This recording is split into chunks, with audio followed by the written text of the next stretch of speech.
Amun takes a sip of his drink. He was shouted out of the restaurant by his brother outside the door. 怎么样，就那样，我和你说好了，非把他办了不可。办吧。 In a dark alley, two men interrupted the couple's momentary coitus. The man's name is Izumiko. He was a well-known gangster in the neighborhood. He's a righteous man. He wanted to help his brother to teach his rival a lesson, but he got carried away and stabbed him. There was a fatal accident. As a result, Fork was sentenced to life imprisonment. He was sentenced to 3 years in prison. After a long time, he was released from prison, but Izumiko was not happy. He went back to his old house through the narrow alley. He found himself alone in the house. His mother had died while he was serving his sentence. Izumiko's eyes reddened as he looked at her portrait. Izumiko's eyes turned red, bored. Izumiko went to the old place. He asked the waiter to call Yako from the back kitchen, but the waiter said, 扁了，骑摩托车撞死了。 Izumi was shocked. In just a few years, the once unbreakable triangle. One is dead, one is dead. Even though they're dead,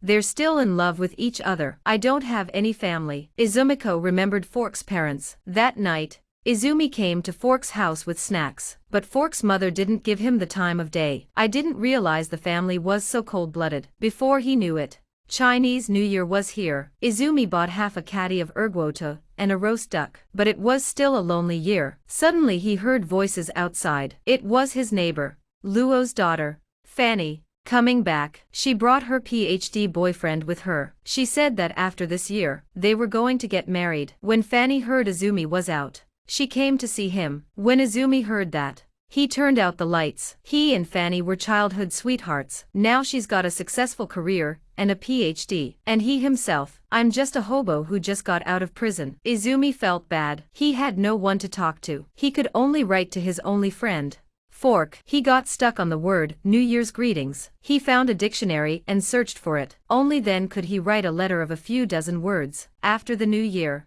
Izumiko found herself a job. Izumiko worked full-time as a vendor. Business wasn't bad because he was a Buddhist seller. For Izumiko, money was enough. He wasn't interested in money, but he was okay with women. Late at night, a magazine could keep him busy for half a day. Soon after, Fork wrote back. Forks thanked him for writing to him. He said he'd made him a good friend. That day, Izumi was busy admiring a woman's back. A man came by and asked how to sell his shoes. Izumiko was annoyed. He got angry and started shouting at him. But when he looked at him, he was scared. It turned out to be Brush. We used to know each other back in the day. I didn't expect to see him again. Izumi was known for his loyalty. He immediately gave Brush the shoes he wanted. At night, Brush invited Kwanzi for a drink. During the banquet, he introduced him to Chui Yonglei, a famous businessman of his generation. He introduced him to him. The two of them drank and talked. A girl appeared on the stage. She was very young,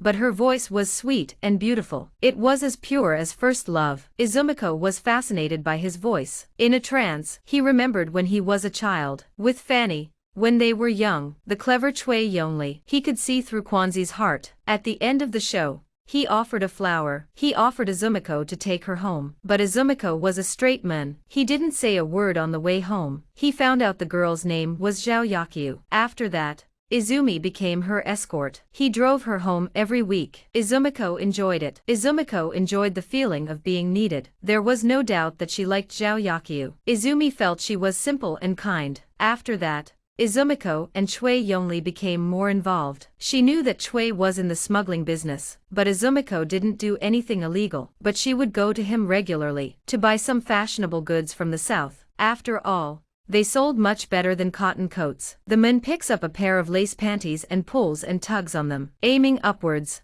he ejects the panties and they fly away. The man smiled. The next day, the man's stall was packed. It didn't take long for all the clothes to be snapped up. I didn't realize that modern people like these foreign things. Izumiko made a fortune from this shipment. He couldn't help but wonder how times had changed. More and more people show more and wear less and less. There's more profit and less camaraderie. Even the simple and clean Zhao Yakyu in her heart, she couldn't avoid it. When she saw Zhao Yakyu again, she was already famous. She's changed her innocent look. She's wearing heavy makeup and flirting on stage. She was accompanied by a young man. After the show, Zhao Yakyu told Kwanzi, don't bother him anymore. His partner would take him home. I can't tell you how disappointed he felt. He drank one glass of wine after another. At that moment, Brush was just as worried about love as he was. He had everything he needed to get married, but his fiancée, because she hadn't bought a tape recorder, she didn't want to get married. When Izumiko heard this,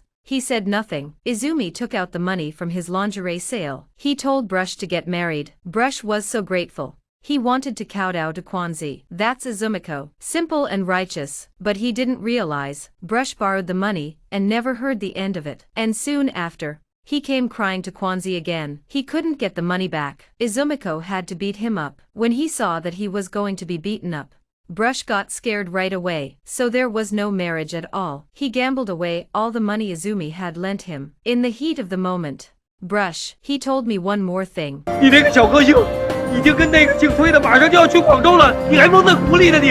Izumi choked. He couldn't believe Zhao Yakyu was that kind of woman, so he went to the place where Zhao Yakyu sang. He warned him that Chui wasn't a good man. Don't hang out with him. Zhao Yakyu had changed. She's not the same girl she was when she first started out. She's not the same girl she was when she first started out. For an extra 5 yuan, he put on a low-cut dress and red lips. Izumi knew that Zhao Yakyu was just playing games, but he was still worried, so he came back to Chui Yongli to find out more. Chui Yongli was full of bad intentions. Recently, he got a bunch of small films from somewhere. Kwanzi ignored them. Instead, he asked about Zhao Yakyu. I didn't expect Chui Yongli to say. It's true about Zhao Yakyu. He only recorded 2 tapes for him. He promised to accompany him to Guangzhou. Izumi was furious. He warned Chui Yongli not to touch him. Chui Yongli smiled and agreed perfunctorily. Then Chui changed the subject. He said he couldn't take it anymore. His imported film, Izumiko will enjoy it. The first time a man watches a film like that, staring at the screen for half a day, he didn't notice a woman entering the room. Chui Yongli was cunning. He knew Izumi was a virgin. He wanted him to work for him. It's easy, but Izumi had his own insistence. Although his legs were weak, he had to be firm.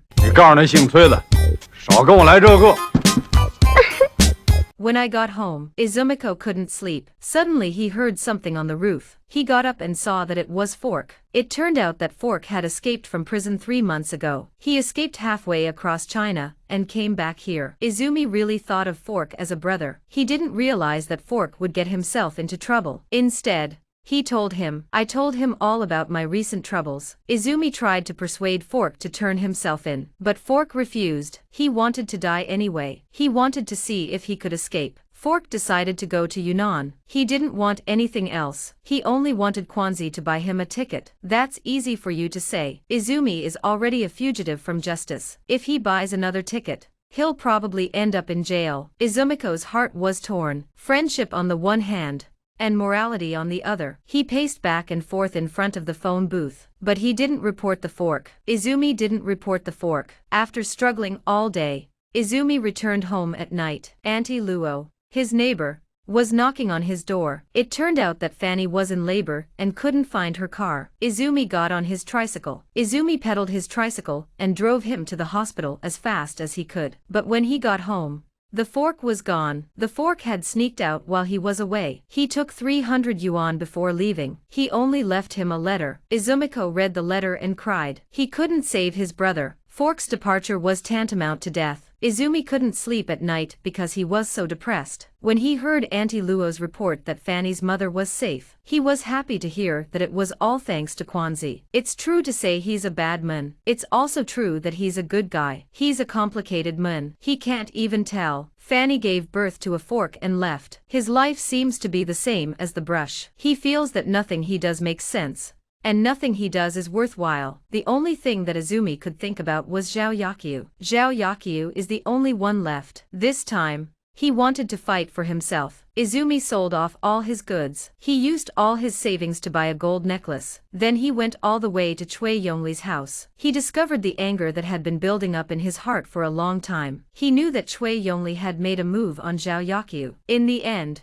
he came to Guangzhou without a second thought. He gave the gold necklace to Zhao Yakyu to show him how he felt. Don't you like money? I'll give you all my money. But this belated courage, Zhao Yakyu refused, just because a vendor couldn't reach a songstress with all his might. The edge of vanity. Izumiko forced a smile on her face to keep up appearances, but his heart was already full of holes. He went out and took a taxi. He asked the driver to find a lively place. He needed some laughter to save himself from his illness. At this moment, neither family, nor friendship, nor love can't be the focus of this lonely soul. Izumiko put on her sunglasses, but he couldn't stop his eyes from glistening. Izumiko finally came to an open-air theater. This place was filled with double acts. As the show went on, the audience laughed and laughed, but Izumiko couldn't laugh. He wanted to fit in, so he tried to make up for it, but he was judged by the people around him to be out of place. They looked at him as if he were a stranger. Their eyes were cold, pierced his already fragile heart like a knife blade. Izumiko quickly left the crowd. He wanted to smoke alone, but he couldn't light a cigarette. At that moment, 2 young gangsters came to rob him. Izumiko thought they were just kids. He knocked them to the ground in a few moves, but the next moment, one of them stabbed him in the stomach. But he didn't give up. He covered his stomach with blood. He went against the crowd. He wanted to be a spectator again, to be a part of the hustle and bustle. But the double act had already begun. As the colored lights went out, and the blood drained from his body, Izumiko collapsed, like a discarded piece of paper. He, too, was abandoned by the times.